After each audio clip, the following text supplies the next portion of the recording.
कभी मौका मिले ना, एक काशी में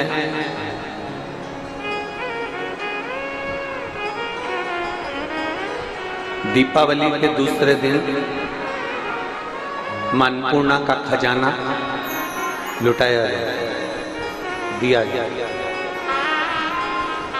और कभी मौका मिले तो कुबेरेश्वर धाम पर, जिसका नाम कुबेर भंडारी है, कुबेरेश्वर है सीहोर में, कभी मौका मिले तो दीपावली के दूसरे दिन वहां से भी खजाना दिया जाता है।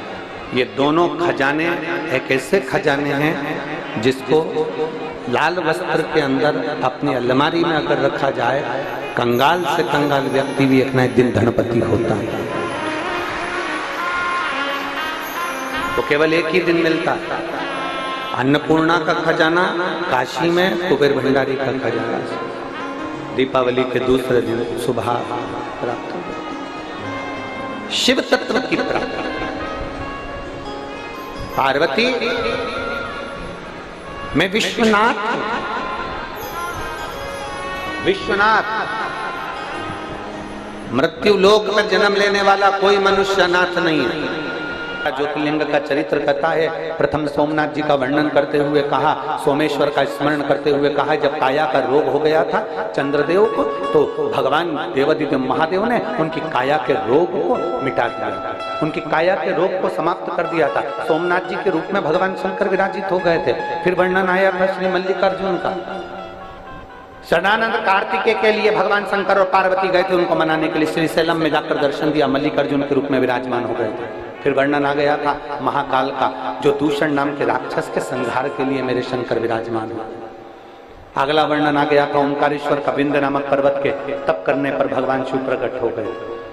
केदारनाथ जी का वर्णन आया, नर नारायण के तप करने से भगवान केदारेश्वर प्रकट हो गए। फिर वर्णन आया है भीमा शंकर का, भीम का संहार करा, कुंभकर्ण के बेटे का तो नाम भीमा शंकर पड़ गया।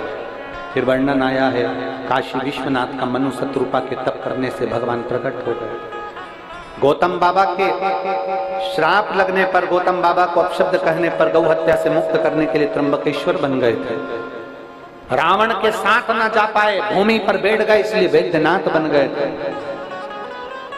दारुक नाम के राक्षस के संहार के लिए नागेश्वर बन गए थे। और भगवान राम के हाथ से स्थापित हुए तो रामेश्वर बन गए थे।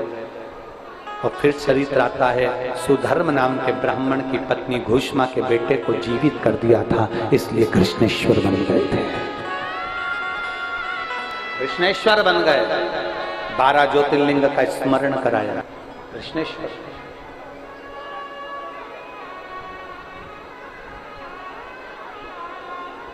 तुम रुका जाए, शिव महापुराण की कथा को कह रहा है।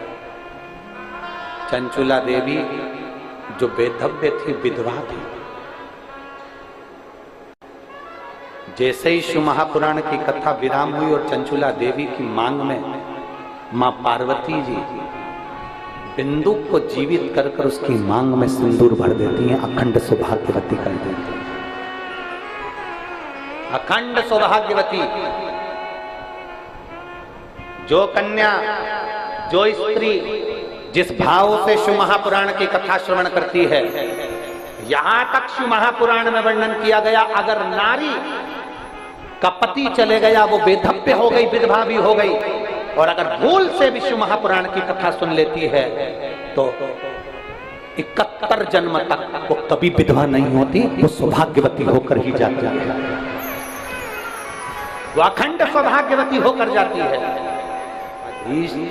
भगवान कृष्ण रुक्मणी जी से कहते हैं कि मैं शंकर की अविरल भक्ति को जान नहीं पाऊंगा।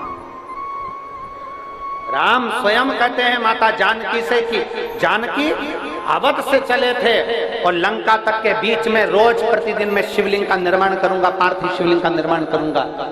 जानकी जी ने पूछा आखिर शिवलिंग में ऐसा क्या है? राम जी सीता जी से कहते हैं शिवलिंग को जान नहीं पाया, आज तक भी नहीं समझ पाया, पर इतना जरूर जानता हूं कि शिवलिंग का मात्र स्मरण हमारी चित्त वृत्ति को सुख प्रदान कर देता है, हमें आनंद की अनुभूति करा देता है। केवल स्मरण